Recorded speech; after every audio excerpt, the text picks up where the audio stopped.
እስራኤል በጋዛ ሰርጥ የደረሰችው የተኩስ አቁም ስምምነት ጊዜው ማብቃቱን ተከትሎ በጋዛ ሰርጥ ዳግም አዲስና ከባድ የተባለ የአየር ጥቃት ማወጇ ተነግሯል። ከጋዛ ሰርጥ ፍልስጤማውያን ጋር በጽናት ቆመናል የሚሉት የየመን ሀውቲዎች በበኩላቸው በመካከለኛው ምስራቅ ቀጠና የውሃ ክፍል በምትቀዝፈዋ የአሜሪካዋ የጦር አውሮፕላን ጫኝ መርከብ ዩኤስኤስ ሃሪ ትሩማን ላይ በርካታ የሰው አልባ የጦር አውሮፕላኖች ጥቃት መሰንዘራቸውና ጥቃቱ ግን መክሸፉ ተገልጧል። ይህንኑ ርዕሰ ጉዳይ በዓለም አቀፉ ትንታኔ ዘገባችንም መርጠን ተመልክተነዋል። ከትንታኔ ዘገባው ጋር ትዕግስቱ በቀለ ነኝ።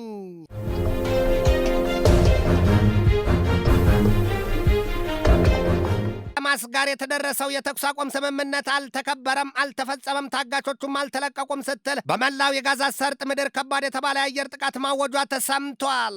በዚያ የእስራኤል ጥቃትም ከ230 በላይ ሰዎች መገደላቸውን የተሰማው እስራኤል በጋዛ ሰርጥ ዳግም ጥቃቱን ከመጀመሯ በፊት ግን ከዋይት ሃውስ ባለስልጣናት ጋር መዶለቷም ነው የተሰማው። የእስራኤሉ ጠቅላይ ሚኒስትር ቤንያሚን ኔታንያሁ በሰጡት ማብራሪያ ሐማስ የቀረበለትን የተኩስ አቁም ጥሪና ታጋቾቹን የመልቀቅ ጉዳይ በተደጋጋሚ አልቀበል ብሏል ሲሉ ለጦር ኃይላቸው ብርቱ እርምጃ ይወስድ ዘንድ ጥብቅ ትዕዛዝ መስጠታቸውን የተገለጠው በሐማስ የሚተዳደረው የጋዛ ሰርጥ የጤና ባለስልጣናት ባወጡት መግለጫ በእስራኤል ዳግምና አዲስ ጥቃት ሕፃናትን ጨምሮ 232 ፍልስጤማን ተገድለዋል ነው ያሉት። ይሁንና ይህንን ዘገባ እስካጠናቀርንበት ጊዜ ድረስም በጋዛ ሰርጥ ስለተገደሉት ሰዎች ንጹሐኑና ታጣቂዎቹ በውል ያለመለየታቸውም ነው የተገለጠው።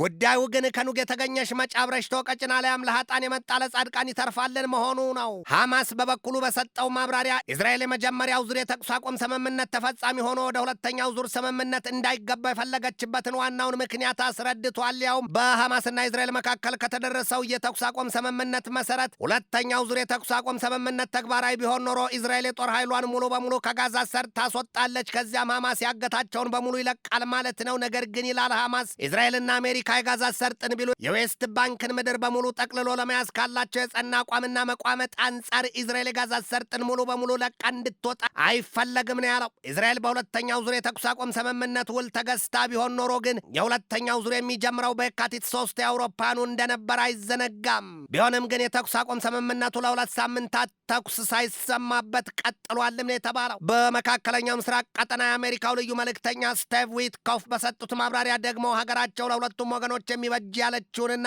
የመጀመሪያውን ዙር የተኩስ አቁም ስምምነት ለበርካታ ሳምንታት የሚያራዝም እቅድ ማቅረባቸውን የተገለጠው እስከ ሚያዝያ አጋማሽ የሚራዘም ስምምነት መሆኑን የተሰማው። ሐማስ ግን ለዚያ በአሜሪካ ለቀረበው እቅድ አንገቴን በካራ ሲል እቅዱን አሽቀንጥሮ መጣሉም ነው የተነገረው። የዋይት ሃውስ የፕሬስ ክፍል ኃላፊዋ ካሮላይን ሌቪት ከፎክስ ኒውስ ጋር በነበራቸው ሰፊ ቆይታ እስራኤል በጋዛ ሰርጥ ዳግም አዲስ ጥቃት ከመጀመሯ በፊት በአሜሪካ ከትራምፕ አስተዳደር ጋር መምከሯን የገለጡት ሴትዮዋ በረዥምና ዝርዝሩ የምሽቱ መግለጫቸው እንዲህ አሉ። ፕሬዚደንት ዶናልድ ትራምፕ ግልጥ እንዳደረጉት ሐማስ፣ የየመን ሀውቲዎች ቢሉ ኢራን፣ እነዚህ ሁሉም እስራኤልን ለማሸበር የቆሙ ናቸው። ነገር ግን እስራኤልን ብቻ ሳይሆን የሚያሸብሩት በቀጥታ አሜሪካን መሆኑን እንነግራቸዋለን። ደግሞም አሉ መለስ አደረጉና ደግሞም እኮ እነዚያ ሁሉም አካላት ከባድ ዋጋ ይከፍሏታል፣ ሁሉም የገሃነም በሮች ይከፈቱባቸዋልና ነው ያሉት። አክለውም አሉ ሐማስ ታጋቾቹን በሙሉ መልቀቅና በተሰጠው ዕድል የተኩስ አቁም ስምምነቱን ማራዘም ሰጥ ለጥ ብሎ መቀበል ሲኖርበት፣ ሐማስ ግን ያንን ከማድረግ ይልቅ ታጋቾቹንም መልቀቅ አልፈለገም፣ ጦርነቱን መርጧል ሲሉ አብራርተዋል። ጉዳዩ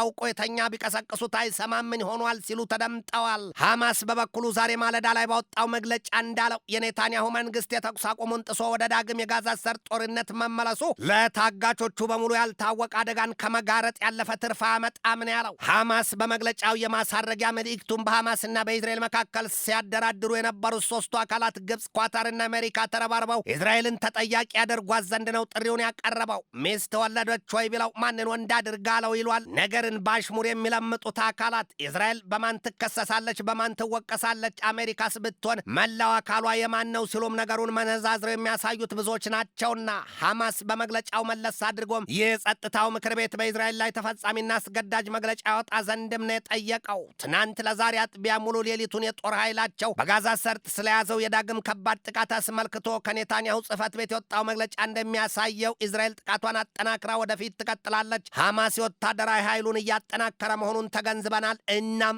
እስራኤል ካስቀመጠችው ግቧ መድረስ አለባት ነው ያለው። ሐማስን ጨርሶ ማስወገድ መሆኑን ልብ ይሏል። ሐማስ ግን ምን ነው እስራኤል ጸድቅ ብዬ ባዝላት ተንጠልጥላ ቀረችን ሆነ ሲል በመጣችበት መንገድ ሊመልሳት ቆርጦ መቆሙን ያስረዳው። እስራኤል አሁን በሐማስ እጅ 59 ታጋቾች አሉኝ፣ እነዚያን በሙሉ ሳላስለቅቅና ሐማስን ጨርሶ ነቅዬ ሳልጥል ብቀር ነፍሴን አይማረው ያለች ነው የምትመስለው። የእስራኤል ጦር ኃይል በአዲሱ አዛዡ ሌፍተናንት ጀነራል ኤል ዛሚር እየተመራ ሐማስን ነቅሎ ለመጣል ጥፋት ስለማዘጋጀቱ ይገልጣል።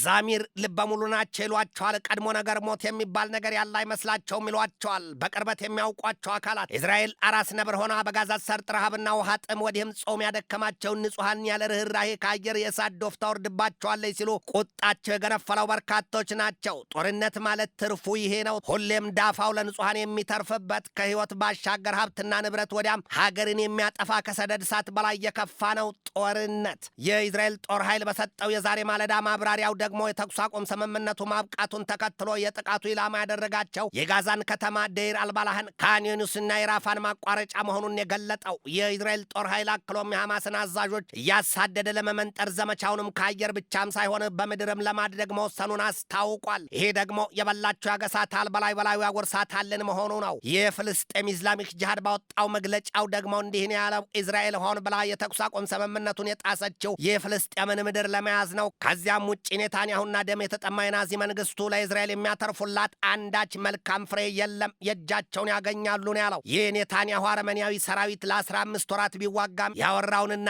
ያቀደውን ግብ መምታት ፈጽሞ አልሆነለትም። ገና ኪሳራ ያስመዘግባል ነው ያለው። ኢስላሚክ ጂሃድ አይጥ በበላ ዳዋ ተመታን ነው የሆነው ይላሉ። የእስራኤልና የሐማስ ጦርነት ዘግናኙን የደም የአካልና የህይወት መስዋዕትነት የሚከፍሉት መቼም ቢሆን ንጹሐን መሆናቸውን ልብ ማለት ይገባል። ይህ በእንዲህ እንዳለ ከፍልስጤማውያኑ ጋር በአንድነትና በጽናት መቆማቸውን የሚገልጡት የየመን ሀውቲዎች ደግሞ በአሜሪካዋ የጦር አውሮፕላን ጫይ መርከብ ዩኤስኤስ ሃሪ ኤስ ትሩመን ላይ 11 የሰው አልባ የጦር አውሮፕላኖችና የባለስቲክ ሚሳይል ጥቃት መፈጸማቸው ተሰምቷል።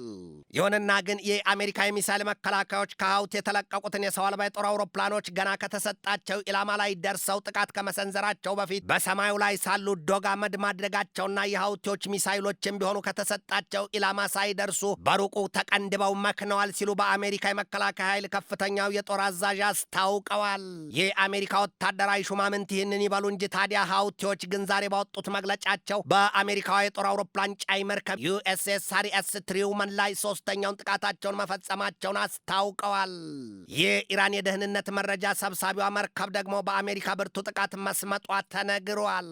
ትንታኔ ዘገባውን ስናዘጋጅ በዋቢነት ዘ ታይምስ ኦፍ እስራኤልን፣ ጄሩዛሌም ፖስትን፣ ዋሽንግተን ፖስትን፣ ሚያሚ ሄራልድን፣ ሜል ኦንላይንን፣ ፎሬክስ ላይቭን፣ ዘ ኒው አረብን፣ ፎክስ ኒውስ እና ዲጂታል ጆርናልን ተጠቅመናል።